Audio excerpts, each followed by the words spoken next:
Hi there, I'm Marcus. I'm the 2021 Volunteering Chair of Guild Volunteering. We are here at Ronald McDonald House as part of our 24 Days of Giving. We have 7 lovely volunteers today working in the Ronald McDonald House kitchen. They are working from medical science all the way to engineering, and they are just learning how to work in a team environment as well, like what you learn in uni and what you can apply in your later stages in your working life. Guild Volunteering is a special partnership between the UWA Student Guild, UWA and Volunteering WA.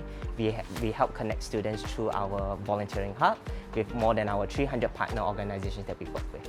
During the 24 Days of Giving, we are giving back to the community as students. We have the energy, we have the time to as well give back to people who really need the extra assistance during this period of time.